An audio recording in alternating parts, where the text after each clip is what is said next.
Bonsoir, dans cette vidéo j'aimerais traiter du pervers narcissique et de son manque d'empathie. Parce que le manque d'empathie peut être dû à d'autres choses, mais là c'est spécifiquement, uniquement par rapport au pervers narcissique. J'aimerais traiter du manque d'empathie qui se caractérise par un trouble de la personnalité antisociale chez le manipulateur pervers narcissique. Alors qu'est-ce que c'est? Définition. Le trouble de la personnalité antisociale est une maladie, une pathologie psychologique caractérisée par un adulte qui manque d'empathie et qui est incapable de ressentir du remords. Donc dans un premier temps, il ne ressent pas les émotions des autres, il a du mal à se mettre à la place des autres et en plus il n'a aucun remords. On emploie souvent dans la vie de tous les jours et dans la culture actuelle, moderne, les thèmes de psychopathe entre guillemets et de sociopathe. Donc, ce sont des termes qu'il faut approfondir parce dans le langage parlé, on dit souvent « oh c'est un psychopathe », mais il faut quand même comprendre ce que ça veut dire d'un point de vue scientifique et psychologique. Pour parler d'une personne atteinte de TPA, donc de trouble de la personnalité antisociale, mais on ne s'en sert pas dans un contexte clinique.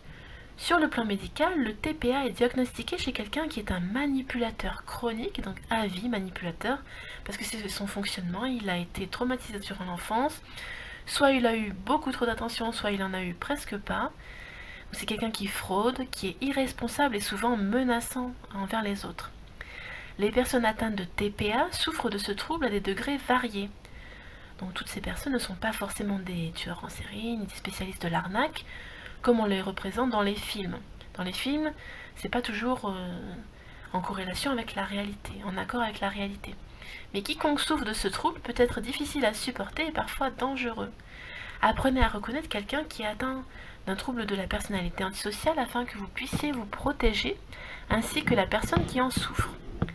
Donc quels sont les symptômes les plus importants d'un trouble de la personnalité antisociale chez le manipulateur pervers narcissique? Dans un premier temps, quels sont les critères pour faire un diagnostic, donc amateur puisque nous ne sommes pas des psychologues, de ce trouble de la personnalité antisociale? Dans ce cadre, la personne doit révéler au moins 3 des comportements répertoriés par le manuel diagnostique et statistique des troubles psychologiques. Donc, ce manuel est une compilation officielle de toutes les pathologies psychologiques, et de leurs symptômes, et les psychologues s'en servent pour établir un diagnostic. Donc, est-ce que la personne en question, le manipulateur pervers narcissique qui aurait un TPA, a des antécédents d'activité criminelle ou d'arrestation? Est-ce qu'il a eu des problèmes avec la justice? Est-ce que cette personne est mythomane? Est-ce qu'il y a un besoin pathologique de mentir ou il y a un comportement pathologique fraudeur? Est-ce qu'il y a un mépris chez cette personne, un mépris irresponsable pour la sécurité des autres et de lui-même? Identifier ce comportement, identifier s'il y a un comportement impulsif ou un défaut pour se préparer à l'avance. Il faut se méfier des agressions physiques potentielles. Regardez si la personne a une mauvaise éthique professionnelle et financière. Les personnes atteintes de TPA ont du mal à vivre au même endroit, collectionnent les plaintes de la part d'un patron ou de collègues et peuvent avoir des factures en souffrance et des dettes. En général, cette personne n'aura aucune stabilité financière ni professionnelle et dépensera son argent à tort et à travers. Alors, on ne parle pas des gens qui ont des conditions financières difficiles, ce sont vraiment des gens qui font n'importe quoi avec leur budget. Mais c'est un complexe de choses, il n'y a pas que ça. Donc il y a une certaine quantité de caractéristiques. Regardez s'il y a un manque d'empathie et une rationalisation des douleurs infligées. Donc quelqu'un qui rationalise, qui intellectualise les émotions, c'est quelqu'un qui ne perçoit pas, qui ne comprend pas les émotions d'un point de vue cognitif. Voilà.